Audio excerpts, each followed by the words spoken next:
हाय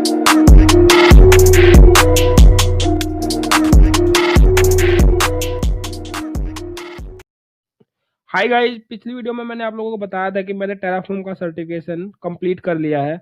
तो इस वीडियो में मैं डिस्कस करने वाला हूँ कि किस लेवल के क्वेश्चन टेराफॉर्म एग्जाम में आपके सामने पुट अप हो सकते हैं, किस टाइप के एग्जाम में क्वेश्चन पुट अप हो सकते हैं, ताकि आप एक अच्छे लेवल की प्रिपरेशन करो और आप एग्जाम को क्रैक कर पाओ। बट उससे पहले आपको क्या करना है, let's C.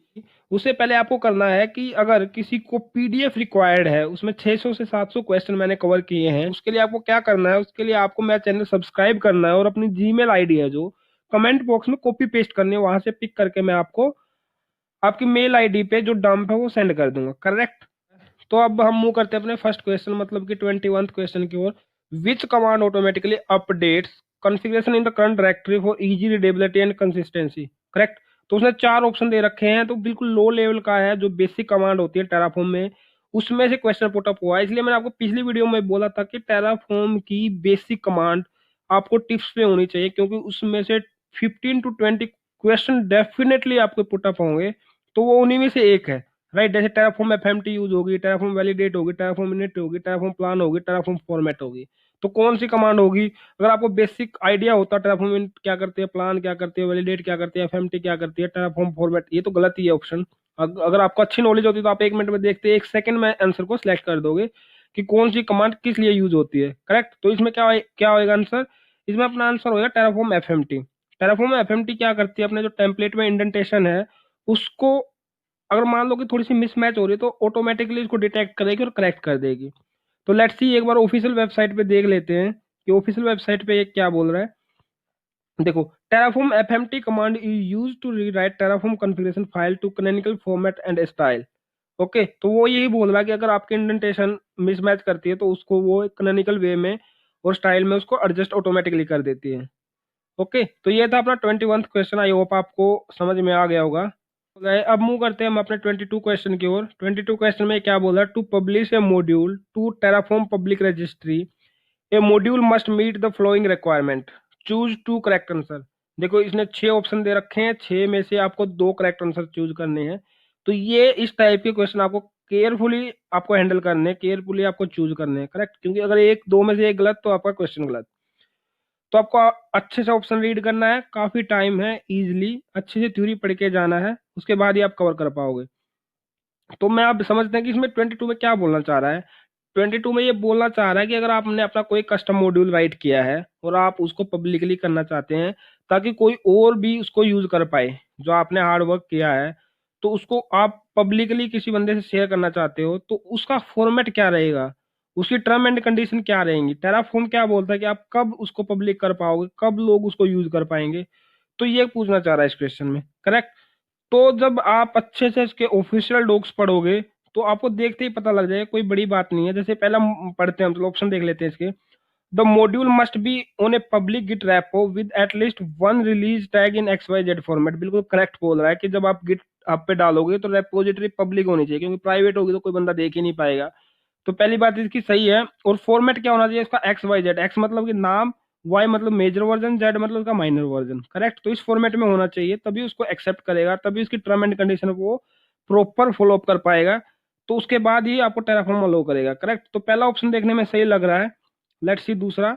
Module GitHub repository must use 3 part name format where segment can contain additional hyphen, where segment can contain hyphen additional. तो ये भी देखने में ठीक सा लग रहा है। तो आगे मूव करके देख लेते हैं। Module GitHub repository must use 3 part name format Terraform where segment can not contain any special character. ये तो बिल्कुल ही गलत लग रहा है भाई। तो मतलब उनके ऊपर अंदर हाइफन तो आपको लगाना ही पड़ेगा। कंटेन करेगा वो सेपरेट हाइफन, एक अलग से हाइफन तो आपको लगाना ही पड़ेगा। जब आप थ्योरेटिकल पार्ट पढ़ोगे तो आपको अच्छे से पता लग जाएगा। Correct. Correct.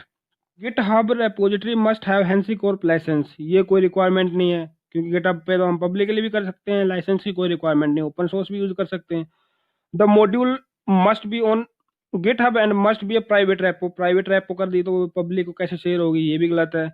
Module gut GitHub repository must use this 3 part name format Terraform where segment can contain additional hyphen. ये बिल्कुल करेक्ट है देखने में अपना आंसर। तो अब हमें सेकंड में और इसमें देखना कि क्या डिफरेंस है। Module must module GitHub repository must use this 3 part name format format Terraform format module. देखो यहाँ पे मॉड्यूल बोला है, यहाँ पे टेराफॉर्म है, तो यहाँ पे ये डिफरेंस आ रहा है कि फॉर्मेट टेराफॉर्म होना चाहिए। मैं आपको इसकी ऑफिशियल वेबसाइट पे दिखा देता हूँ एक बार कि कैसा होना चाहिए, उसके बाद ही हम इसको डिसाइड करेंगे आंसर कौन सा करेक्ट है। देखो पब्लिशिंग है मॉड्यूल, जब आप मैंने बताया था कि ऑफिशियल डॉक्स को पढ़ लो, कुछ पढ़ने की रिक्वायरमेंट ही नहीं पड़ेगी आपको, करेक्ट। तो इसको बता रखा पब्लिश मॉड्यूल करने के टर्म एंड कंडीशन क्या है, क्या क्या होना चाहिए। देखो गिटहब में पब्लिक रेपोजिटरी होनी चाहिए, उसका नेम किस फॉर्मेट में होना चाहिए, इस फॉर्मेट में होना चाहिए। कहने का मतलब है कि कंटेन एडिशनल हाइफन होना चाहिए। एडिशनल हाइफन का मतलब क्या है, जैसे Terraform hyphen Google hyphen vault, और Terraform hyphen AWS hyphen EC2 और हाइफन इंस्टेंस। मतलब जब आप रिसोर्स डिफाइन करोगे उनमें एडिशनल हाइफन होगा ही होगा। अगर एडिशनल हाइफन नहीं है तो वो इनकरेक्ट फॉर्मेट है according to Terraform, correct. Repository का डिस्क्रिप्शन होना चाहिए, स्टैंडर्ड मॉड्यूल स्ट्रक्चर होना चाहिए जो टेराफॉर्म ने सजेस्ट किया हुआ है कि मतलब मॉड्यूल ऐसे होंगे, चाइल्ड मॉड्यूल ऐसे होंगे, कोर मॉड्यूल ऐसे होंगे, तो वो स्टैंडर्ड फॉर्मेट को फॉलो करना चाहिए। अदरवाइज आप उसको पब्लिश करोगे तो वर्क नहीं करेगा प्रॉपरली। तो ये सब टर्म एंड कंडीशन, जैसे कि XYZ टैग फॉर रिलीज, जैसे पहला ही ऑप्शन था अपना कि जब आप उसको अपडेट करोगे तो XYZ के फॉर्मेट में होना चाहिए। मतलब कि आपका नाम जैसे वर्जन है, मेजर वर्जन है, माइनर वर्जन है, करेक्ट। तो आपका फर्स्ट और फोर्थ ऑप्शन करेक्ट है। तो आई होप आप ऑफिशियल वेबसाइट से पढ़ोगे तो आपको काफी अच्छे से समझ में आ जाएगा। तो अपना फर्स्ट और फोर्थ ऑप्शन करेक्ट है। तो अब हम मूव करते हैं अपने नेक्स्ट क्वेश्चन की ओर। लेट्स सी कि नेक्स्ट क्वेश्चन क्या है। देखो यार देखने में बड़ा लग रहा है, बट आपको करना क्या है, जैसे ऐसे स्क्रीन है तो इसको पॉज कर लेना और अच्छे से एक बार पढ़ना, उसके बाद आपको आंसर करना है। तो आपको पता भी लगे कि आप कितना अच्छे से प्रिपेयर हो। अगर आप अच्छे से प्रिपेयर हो, अच्छे से क्वेश्चन का आंसर कर पा रहे हो, तो ऑब्वियस सी बात आपको एग्जाम दे देना चाहिए। लेट्स सी कि 423 क्वेश्चन में क्या पूछ रहा है। Your company has been using a paid cloud management tool to manage resource in AWS. Due to some upper management decision, the company want to discontinue the paid cloud management tool and leverage open source tool to move toward infrastructure as a code and save cost. Now your boss asks you to explore Terraform to make existing infrastructure AWS resources. How can it be done without recreating existing resources? देखो मैंने preparation कर रखी है, तो मुझे पहली बार देखते ही समझ में आ गया। तो आपको हो सकता है कि एक बार में समझ में आया, 2 बार में समझ में आया, तो उसको 2 बार तो रीड करना है एटलीस्ट, करेक्ट। तो इसमें बोल क्या रहा, मैं आप लोगों को समझाता हूँ। वो बोल रहा कि मेरी कंपनी है जो कोई पेड टूल करती थी यूज इंफ्रास्ट्रक्चर क्रिएट करने के लिए, करेक्ट। तो ऊपर मैनेजमेंट ने बोला कि ओपन सोर्स जैसे कि टेराफॉर्म है, काफी अच्छा टूल है, मार्केट में है, तो why we are paying for paid tool. तो हम पेड टूल के लिए पे क्यों कर रहे हैं, हम क्यों नहीं ओपन सोर्स टूल की लेवरेज, उसका लाभ उठाया जाए, उसका फायदा उठाया जाए और उसके उसके साथ अपना इंफ्रास्ट्रक्चर क्रिएट किया जाए। तो आपके बॉस ने बोला कि भाई टेराफॉर्म को एक्सप्लोर करो और देखो कि जो एग्जिस्टिंग AWS के रिसोर्स हैं, क्या हम उनको विदाउट रिक्रिएटिंग, मतलब जो चल रहे हैं रिक्रिएटिंग मतलब उनको टर्मिनेट किए बिना एज इट इज इंपोर्ट कर सकते हैं, ऐसा कोई है मेथड। तो ये पूछना चाह रहा है कि मतलब एग्जिस्टिंग रिसोर्स चल रहा है, सीधी सीधी बात ये है, उसको इंपोर्ट करना है आपको, उसको लेके आना under the Terraform management. Okay, तो ऑप्शन पढ़ते हैं कि क्या है। You can use the Terraform export command. देखो टेराफॉर्म एक्सपोर्ट नाम की कोई कमांड नहीं होती, अगर होती भी होगी तो वो इंपोर्ट के लिए यूज नहीं होती, पहले ऑप्शन गलत है। You have to stop your existing resources, stop करने की कोई रिक्वायरमेंट नहीं, गलत है ये भी। You can use the Terraform import command to add existing infrastructure to the Terraform state file so that Terraform aware of and can manage the infrastructure. ये बोला कि टेराफॉर्म इंपोर्ट कमांड आप यूज कर सकते हो एग्जिस्टिंग इंफ्रास्ट्रक्चर को state file में write करने के लिए, करेक्ट बोल रहा है। लेट्स सी कि कोई और अच्छा ऑप्शन हो सकता है इससे। Existing resource can not be manage by open source tool, गलत है, ओपन सोर्स से करते हैं, आधी दुनिया ओपन सोर्स ही यूज करती है, तो फोर्थ वैसे ही गलत हो गया। Add a provider block with AWS access की, ये कोई मतलब बेतुका क्वेश्चन ऑप्शन है। AWS की कोई मतलब ऐड करने की कोई रिक्वायरमेंट नहीं है अगर आपको रिसोर्स इंपोर्ट करने हैं। तो यहाँ पे देखने में थर्ड ऑप्शन आपका करेक्ट लग रहा है, तो थर्ड को चूज करना और सबमिट कर देना है। तो कहने का मतलब है कि आपको यहाँ पे भी घूम फिर के टेराफॉर्म की बेसिक कमांड्स में से टेराफॉर्म इंपोर्ट कमांड, ये जो टेराफॉर्म की बेसिक कमांड उन्हीं में से क्वेश्चन पुट अप हुआ, बस देखने में बड़ा लग रहा है, करेक्ट। तो आपको पता होना चाहिए कि टेराफॉर्म इंपोर्ट कमांड क्या करती है। तो टेराफॉर्म इंपोर्ट कमांड क्या करती है, टेराफॉर्म इंपोर्ट कमांड करती है जो अपने एग्जिस्टिंग रिसोर्स है जो हमने किसी और क्लाउड प्रोवाइडर से क्रिएट किए हैं या फिर हमने मैन्युअली उनको क्रिएट किया है, तो उन रिसोर्सेज को अंडर द टेराफॉर्म मैनेजमेंट लेके आती है टेराफॉर्म इंपोर्ट कमांड, करेक्ट। तो लेट्स सी एक बार इसकी ऑफिशियल वेबसाइट पे देख लेते हैं कि ऑफिशियल वेबसाइट पे इसने क्या दे रखा है, तो काफी अच्छे से समझ में आ जाएगा। देखो, the Terraform import command is use to import existing resource into Terraform. कहने का मतलब वही है उसकी जो एग्जिस्टिंग रिसोर्स उनको इंपोर्ट करती है इनटू द टेराफॉर्म या फिर अंडर द टेराफॉर्म। बस उसके लिए आपको क्या करना है, उसके लिए आपको इसका कॉन्फ़िगरेशन राइट करना है और टेराफॉर्म इंपोर्ट कमांड इस फॉर्मेट में चलानी है। टेराफॉर्म इंपोर्ट जो भी ऑप्शन है और एड्रेस आईडी मतलब भी जब भी क्लाउड में कोई रिसोर्स क्रिएट होता है उसके रिस्पेक्ट में एक आईडी क्रिएट हो जाती है, तो उस आईडी के ब्याह पे वो इसको इंपोर्ट करता है। देखो जैसे इसने दिखा भी रखा है, तो देखो इसने दिया भी है टेराफॉर्म इंपोर्ट कमांड और उसका जो लॉजिकल नेम है जो आप इंपोर्ट कर रहे हैं जहाँ पे, और उसकी जो आईडी है रिस्पेक्ट में जो एडब्ल्यूएस कंसोल पे क्रिएट हुई होगी। करेक्ट। तो इस फॉर्मेट में आप जब कमांड को रन करोगे कंसोल पे तो आपका रिसोर्स इंपोर्ट हो जाएगा अंडर द टेराफॉर्म मैनेजमेंट। तो ये होती है Terraform import command. I hope आपको समझ में आ गई होगी। करेक्ट। तो ये था इसके ऑफिशियल वेबसाइट का डॉक्स। अब हम मूव करते हैं अपने नेक्स्ट क्वेश्चन की ओर। लेट्स सी कि नेक्स्ट क्वेश्चन में क्या है। तो देख लेते हैं अपना 24 क्वेश्चन में क्या है। You have created a new work space called div. ये बोल रहा है कि आपने एक वर्क स्पेस क्रिएट किया नया dev under directory home Linux daddy underscore lab underscore ISC. इस डायरेक्टरी के अंदर आपने एक वर्क स्पेस क्रिएट किया डेव नाम का and initialize Terraform by running Terraform init. और वो जब क्रिएट हो गया तो उसको इनिशियलाइज कर दिया with the help of Terraform init command with local backend. और जो उसकी स्टेट फाइल होगी वो लोकली स्टोर होगी। लोकल बैकएंड का मतलब है जब भी आपका रिसोर्स बनेगा तो उसकी स्टोर जितनी भी स्टेट फाइल बनेंगी उसकी लोकल बैकएंड पे बनेंगे, ना कि रिमोट पे। Correct. If you running Terraform apply where does Terraform will write its state data. तो ये बोल रहा है कि जब आप टेराफॉर्म अप्लाई करोगे, जो आपने कॉन्फ़िगरेशन राइट किया हुआ, जो रिसोर्स बिल्ड बनेंगे उनके रिस्पेक्ट में उसकी जो स्टेट फाइल बनेगी वो कहाँ पे बनेगी, वो रिमोट पे बनेगी, वो पाथ पूछना चाह रहा है कि मतलब लोकल बैकएंड में बनेगी तो किस पाथ पे बनेगी। करेक्ट। तो ऑप्शन देखते हैं।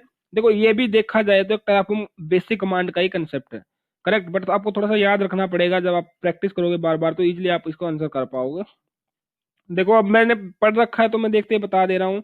इसमें कोई मतलब प्रैक्टिकल नहीं, कोई टेक्निकल नॉलेज नहीं कि भाई आपको अगर टेक्निकल नॉलेज है तभी आंसर कर पाओगे। देखो सिंपल सी बात है, इसको डायरेक्टरी याद करनी है। जो होम डायरेक्टरी होती है उसके अंदर एक Terraform dot T F state dot D इस नाम से डायरेक्टरी बनेगी आपके। उसके अंदर जो भी आपका वर्क स्पेस होगा, वट एवर डेव है, यूएटी है, प्रोड है, उस नाम से जो भी वर्क स्पेस का नाम क्रिएट होगा वो कहाँ सेग्रीगेट होगा, Terraform dot T F state dot D में एक अलग से डायरेक्टरी बनेगी। उसके अंडर सभी सेग्रीगेशन प्रोवाइड करवाएगा टेराफॉर्म। लाइक डेव का, अगर आपको डेव का मान लो वर्क स्पेस क्रिएट किया तो dev underscore Terraform dot T F state, आपने प्रोड का किया तो prod underscore Terraform dot T F state. But वो सब सेग्रीगेशन इस डायरेक्टरी के अंदर होगा, Terraform dot T F state dot D. इतनी बार बता चुका हूँ, याद ही हो जाना चाहिए, Terraform dot T F state dot D. Correct. उसके अंदर सेग्रीगेशन होगा वर्क स्पेस का, और देन जिस नाम से आपने वर्क स्पेस क्रिएट किया है उस नाम से आपकी स्टेट फाइल क्रिएट होगी। ओके। तो लेट्स सी एक बार इसकी ऑफिशियल वेबसाइट से भी मैच कर लेते हैं कि मैं सही बता रहा हूँ कि नहीं बता रहा हूँ। ओके। तो इसकी स्टेट फाइल में देखो ये क्या बोल रहा है, यहाँ पे पढ़ोगे ना, फॉर लोकल स्टेट उसने बोला था ना। देखो अपना लोकल बैकएंड है तो लोकल बैकएंड के लिए क्या बोला, Terraform store the work space in A directory called Terraform dot T F state dot D. तो यही मैं समझा रहा था कि वो जो सेग्रीगेशन होगा Terraform dot T F state dot D के अंदर ही होगा। इस डायरेक्टरी के अंदर जो फाइलें बनेंगी, जो आपका नाम होगा वर्क स्पेस का, देन इस नाम से वो स्टोर होगी। करेक्ट। तो आई होप आपको ये भी अच्छे से समझ में आ गया होगा कि टेराफॉर्म वर्कस्पेस में फाइल कैसे मैनेज होती है, स्टेट फाइल कह सकते हो आप। करेक्ट। अब हम मूव कर लेते हैं अपने नेक्स्ट क्वेश्चन की ओर। लेट्स सी अपना नेक्स्ट क्वेश्चन है 25th क्वेश्चन। इसमें क्या पूछना चाह रहा है, क्वेश्चन है what command you can use to get human readable output from a state और प्लान फाइल। देखो बिल्कुल देखते ही पता लग रहा है, बिल्कुल आसान क्वेश्चन है। वो क्या पूछना चाह रहा है कि कौन सी कमांड जब आप प्लान करते हो या अप्लाई करते हो तो ह्यूमन रीडेबल में जो आउटपुट आती है जेसन फॉर्मेट में उसको कन्वर्ट करने के लिए यूज होती है। अगर आपकी बेसिक कमांड टिप्स पे तो आप इसको 1 सेकंड में क्लिक कर दोगे और इसका आंसर आप सबमिट भी कर दोगे। ओके। तो इसलिए मैं बोलता हूँ टाइम के हमारे पास कोई शॉर्टेज नहीं है, थोड़ी सी अच्छी प्रैक्टिस होनी चाहिए, बेसिक नॉलेज अच्छी होनी चाहिए तो इजीली से कवर हो जाएगा एग्जाम। करेक्ट। तो हम देख लेते हैं इसमें क्या पूछा है। इसने बोला कि जो प्लान और अप्लाई करते हैं हम तो उसके बाद जो आउटपुट जेसन में आती है तो उसको हम टेक्स्ट में कैसे कन्वर्ट कर सकते हैं, क्या कमांड है जो टेक्स्ट में ह्यूमन रीडेबल में उसको कन्वर्ट करने के लिए यूज होती है। तो उसके लिए टेराफॉर्म शो कमांड आती है। देखो टेराफॉर्म प्लान तो व्यू करने के लिए आती है, टेराफॉर्म वर्कस्पेस लिस्ट करने के लिए आती है, टेराफॉर्म स्टेट फाइल स्टेट को देखने के लिए आती है, स्टेट उसकी जो स्टेट फाइल उनको मैनेज करने के लिए आती है। तो बची कौन सी, टेराफॉर्म शो कमांड। तो टेराफॉर्म शो कमांड क्या करती है, जो आपकी आउटपुट आएगी उसको टेक्स्ट फॉर्मेट में कन्वर्ट कर देगी ताकि इजी टू रीड रहे। तो एक बार ऑफिशियल वेबसाइट पे भी देख लेते हैं इसकी क्या मतलब एक्सप्लेन करना चाहता है ऑफिशियल वेबसाइट पे। Let's see. देखो the Terraform show command is use to provide human readable output from a state और प्लान फाइल। देखो मैं तभी बोलता हूँ कि इसके वाइट डॉक्स पढ़ना है इसकी ऑफिशियल वेबसाइट पे, तो इसने बिल्कुल एग्जैक्ट यही कॉपी पेस्ट चिपका रखा क्वेश्चन में, जो एग्जाम में क्वेश्चन आया होगा कभी ये। तो आई होप, देखो आउटपुट आती है जो जेसन में आती है अपनी, जो भी आती है, तो उसको वो टेक्स्ट में कन्वर्ट कर देती है ये कमांड, और इजी टू रीड हो जाती है। जैसे ये वाली टेक्स्ट है, जैसे ये दे रखा तो ये टेक्स्ट फॉर्मेट में, तो इस टाइप से उसकी आउटपुट को वो कन्वर्ट कर देती है और इजी टू रीड रहती है सबके लिए, वो टेक्निकल हो या नॉन टेक्निकल का जो। तो इसलिए इस कमांड का भी काफी अच्छा यूज केस है। ओके, तो इस वीडियो में हम कवर करने वाले हैं ओनली 25th क्वेश्चन ही। तो अब हम मिलते हैं नेक्स्ट वीडियो में। Thank you watching for guys. हाँ गाइज, एक बात और, अगर आपको लग रहा है कि मैं कुछ गलत बता रहा हूँ, माइट भी हो सकता है कई बार कुछ अच्छी अंडरस्टैंडिंग मुझे भी ना हो किसी चीज की, क्योंकि टेराफॉर्म नई टेक्नोलॉजी है और हम भी सीख ही रहे हैं एक टाइप से, तो आप मुझे कमेंट बॉक्स में करेक्ट कर सकते हो। करेक्ट।